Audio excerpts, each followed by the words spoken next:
gentlemen, dear colleagues, before I begin, I'd like to express my warmest thanks to Dr. Maciek Jagodziński, first of all, for giving me the opportunity to examine this fascinating material from Truso. I'm very grateful for that, and I'm also grateful for the chance to present this research at the conference here today. The topic of my talk is Scandinavian amulets from Truso and signals of belief in the Viking Age port of trade. I will begin this talk by giving you a bit of a wider context and some theory, and then I will move on straight to the archaeological material from the site.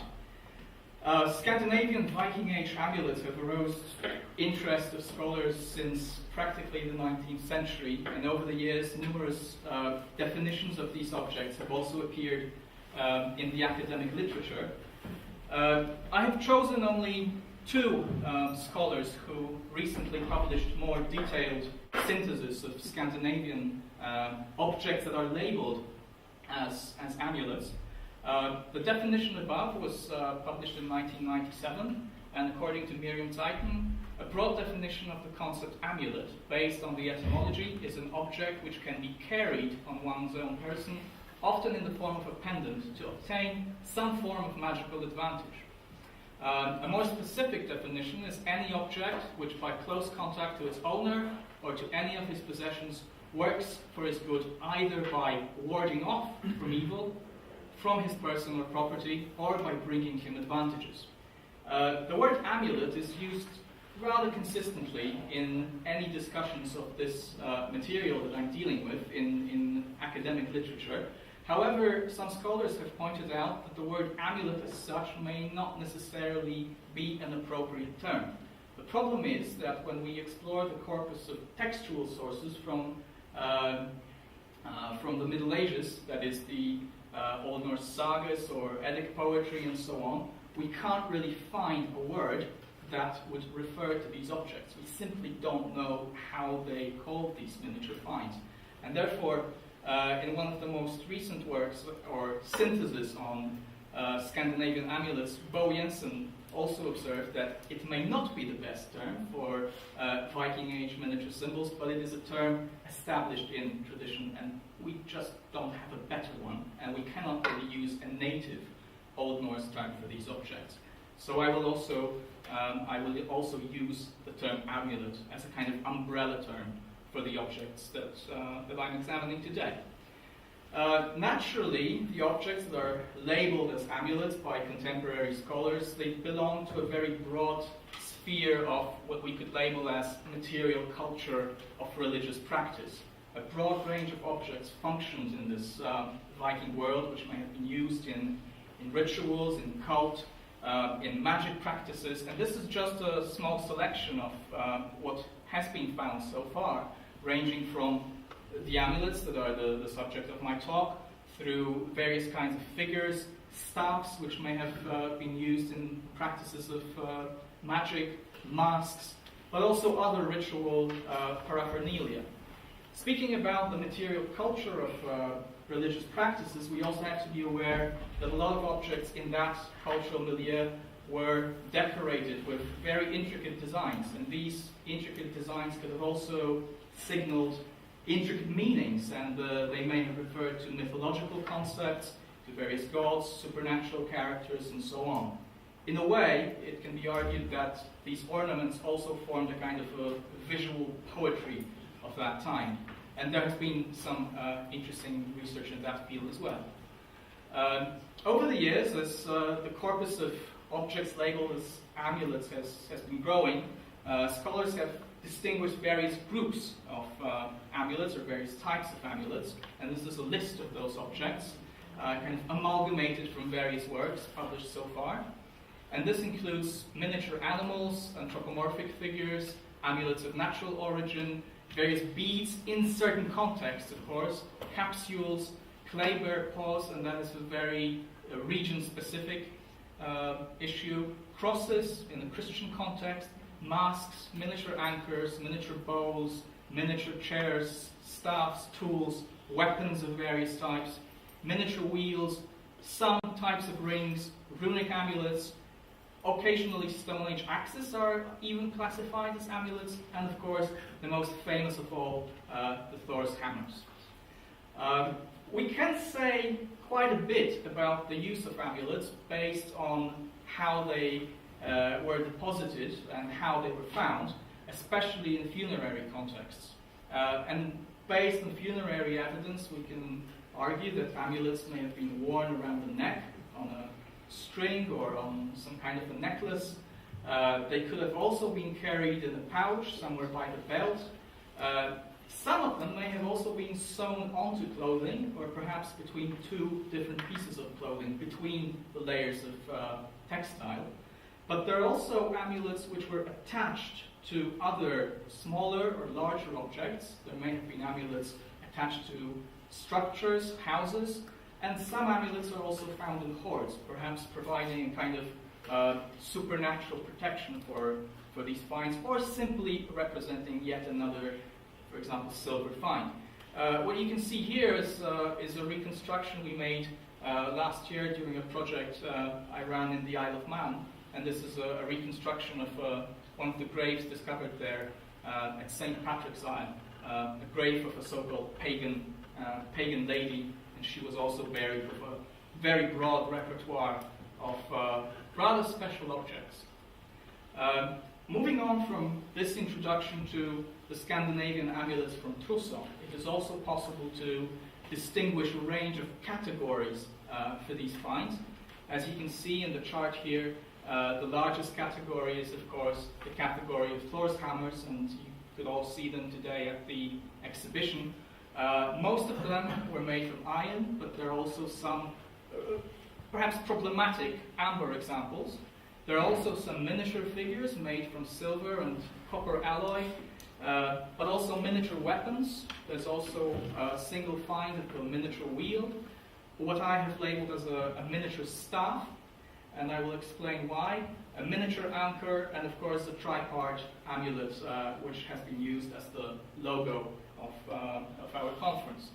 The Thor's hammers found here display various features, and they could potentially be divided into a range of types, and I have tried to distinguish these types, indicating the different variants that we have. So Thor's hammers with equal or symmetrical shoulders, with rather short shoulders, and on some of them you can see a loop at the very end, which would allow for suspending them on a string. There is also a group of finds which I'm not certain whether they actually are Thor's hammers or perhaps just miniatures of working tools, miniature hammers. I was unable so far to find direct parallels to this material in the Viking Age Scandinavian material. They may be some kind of a local variant, maybe they belong to a different ethnic group that lived there.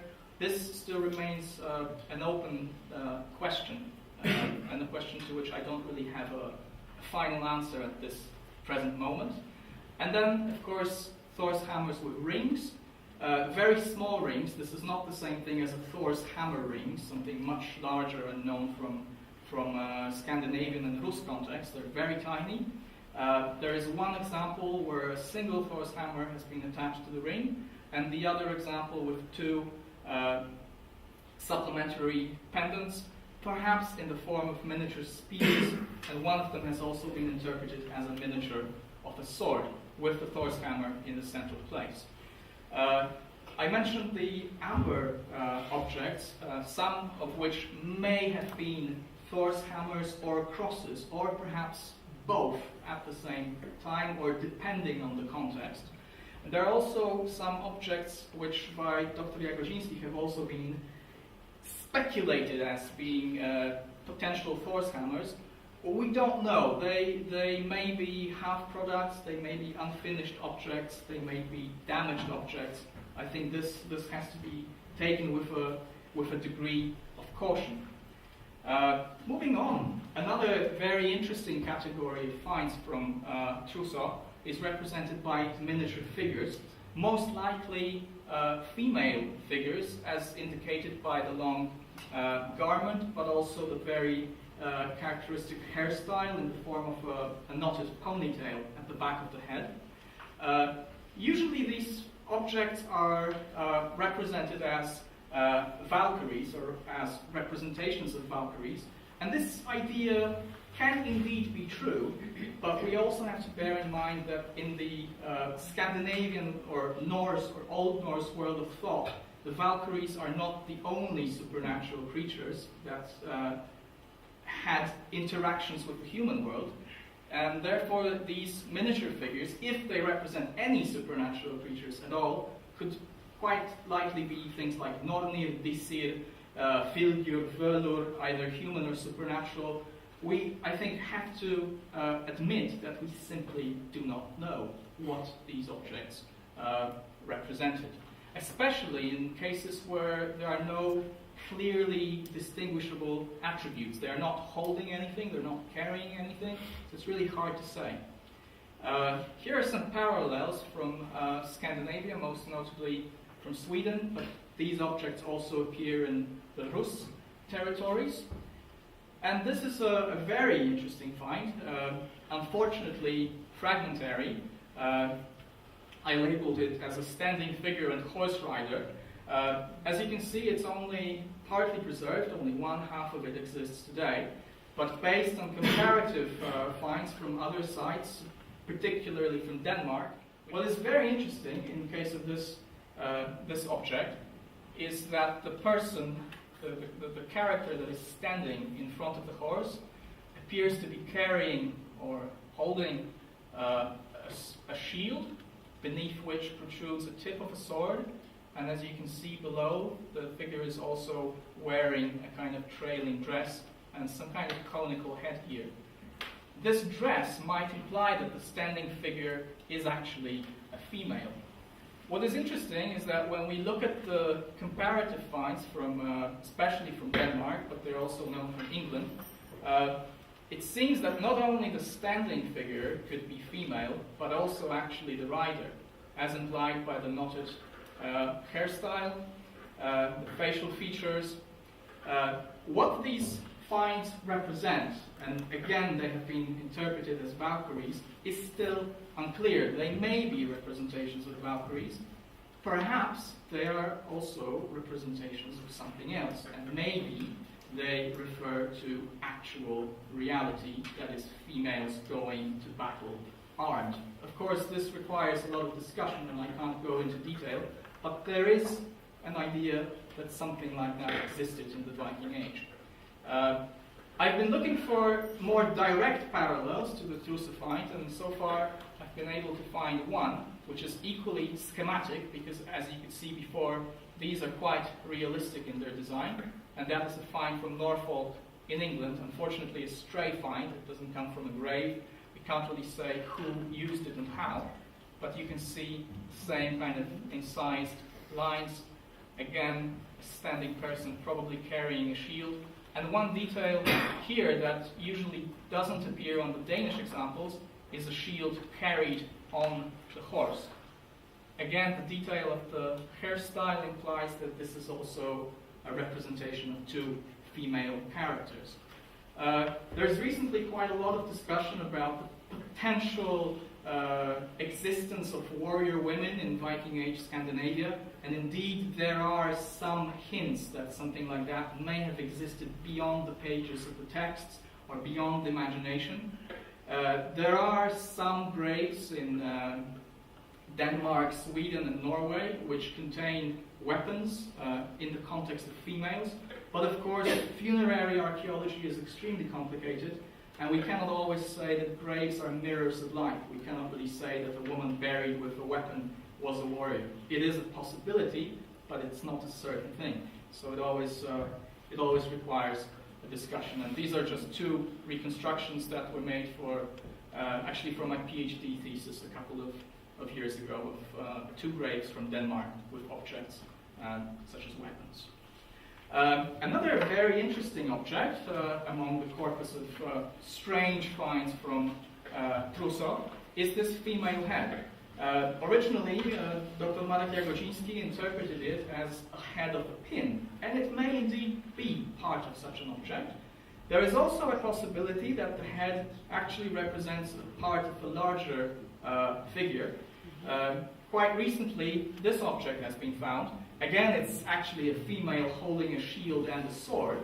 But the Horby figurine is very tiny. It's smaller than my little finger, whereas this head itself measures about 3 centimeters in length. So the figure, if it was a figure, would have been considerably larger. I had the opportunity and the privilege to examine this find in Truso last year in winter, and I shouted to Dr. Maciek Jagodziński when I looked at it, because there is a very interesting small detail, or rather lack of it, on this object. If you look closely enough, you will notice that the proper right eye has a clearly distinguishable pupil, while the left eye seems to be missing. It's either never been made, or it was deliberately removed at some point. This, of course, brings forward interesting associations with Odin, who sacrificed his eye to gather wisdom and the knowledge of what has remained hidden to him for a long time. And it may be so that it has something to do with the beliefs associated with Odin. The find is unique because, to my knowledge, it is the only rather positively female object with altered eyes, but it is not the only object in the Scandinavian or Anglo-Saxon world which has modified eyes. These are just a few examples, there are more, and recently Neil Price and Paul Mortimer have published a paper about it in the European Journal of Archaeology, arguing that the practice of deliberately removing or altering eyes in Anglo-Saxon and Scandinavian objects may have had something to do with Odinic beliefs. A pendant from Ribe with a struck-out eye, a bronze helmet plate die, or a patris from Torslunda with, again, a removed eye. The eye was originally there and someone just punched it out. And the Sutton Hoo helmet. Some of you may know that the garnets above one of the eyebrows had golden foil, whereas the other eyebrow did not have the golden foil. And when the replica of the helmet was made and tested in the hole, it appears that when the fires are glowing, one of the eyes remains dark and the other one shines. So it's like someone is basically reenacting Odin, you could say. It's very interesting stuff. Another object which is also equally interesting is this miniature pendant that I labeled as a miniature staff. This is an object, again, a couple of centimeters in length, with what could be labeled as a kind of basket handle. There is quite a broad repertoire of similar objects, yet much larger in size, known from predominantly Norway and Sweden, but also Denmark, which over the years have been given various interpretations. Originally, they were interpreted as roasting spits for roasting joints of meat. They were interpreted as measuring rods. They were interpreted as lamp fragments, fragments of other objects. There's a whole literature on the topic. But some scholars, including Neil Price and myself, have argued that at least some of these objects could have been used in the practice of sorcery. This interpretation has to be approached with caution. I had the opportunity to examine all of these finds as part of my doctoral project, and I would say not all of them could have been used as magic staffs, but at least some of them, in the context of their deposition and manufacture, strongly suggest such a possibility. If not, these objects themselves can bring a whole range of interesting associations. They could be associated with roasting, but they can also be associated with measuring, and they can also be associated with a very interesting practice, that is the production of thread, with spinning. As part of my earlier project, PhD project, we made a full-size replica of one of these staffs, This object has never been shown at a Viking conference, so you're probably the first one to see it in real life. It's a full-size replica based on a find I studied in Statens Historiska Museum in Stockholm. I don't use it for magic or anything. I made it as an experimental archaeology project in collaboration with several modern craftsworkers. And this is my colleague who tried to use it as a distaff, and you can indeed use it as a distaff. You can use it as a roasting spit. It's basically a stick, so you can use it for anything a stick can be used for. But I believe that objects of this kind, in certain contexts, could have also brought forward these associations with magic. Particularly spinning is interesting because we know that the practice of spinning, producing cloth, producing textile, had a lot of associations with aspects of fate, shaping human fate. And perhaps a seeress or a sorcerer carrying stuff like that indicated the ability to change the fate of those whom he or she encountered.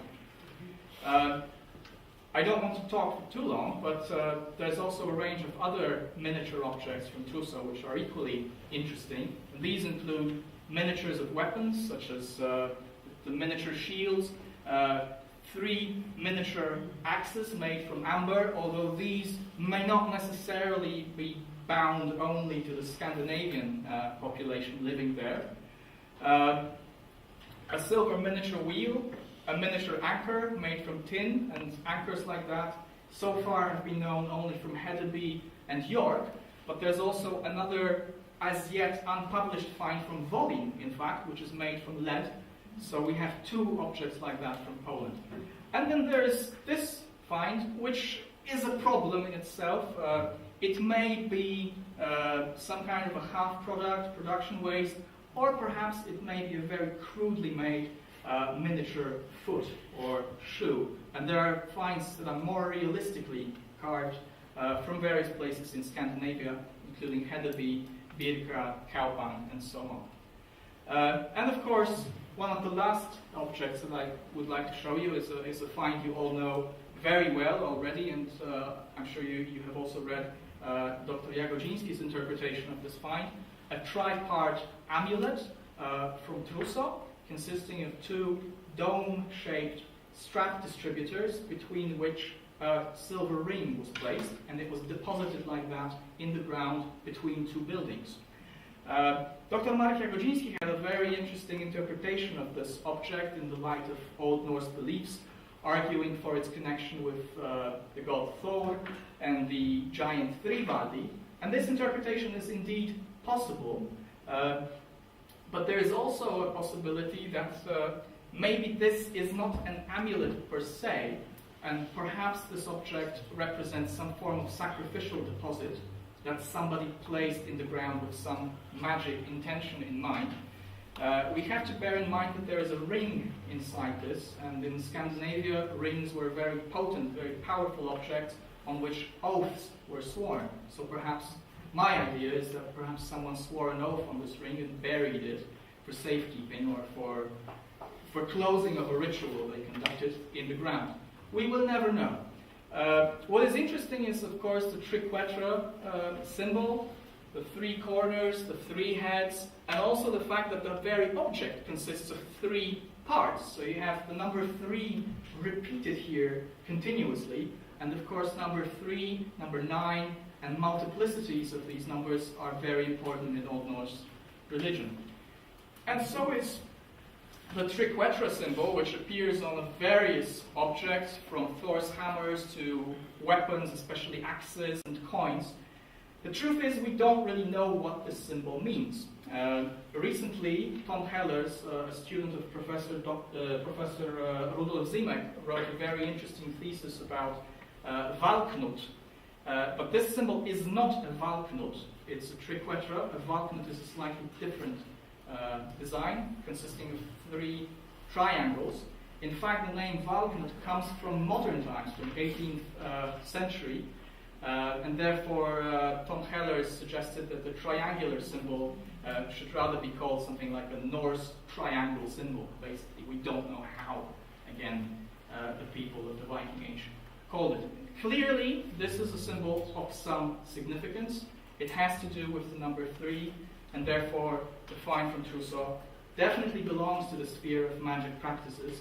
The only problem is we can't really say exactly what it was used for. So to conclude, and of course ask further questions, the excavations in Truso revealed various types of Scandinavian amulets, and I haven't shown you all of them today because there's simply no time for that, including Thor's hammers, miniature figures, and miniature weapons. These are the most representative groups, but also a miniature wheel, a miniature staff, possibly a miniature foot and shoe, and the tripart object you just saw. They have parallels in different parts of the Viking world, most of all in Sweden and in Denmark, but also in Rus. We do not know as yet if these objects were produced on site or brought there from afar. No molds for casting or producing these objects have been found. Perhaps future excavations will help to reveal this. And we do not know who exactly used these objects and how.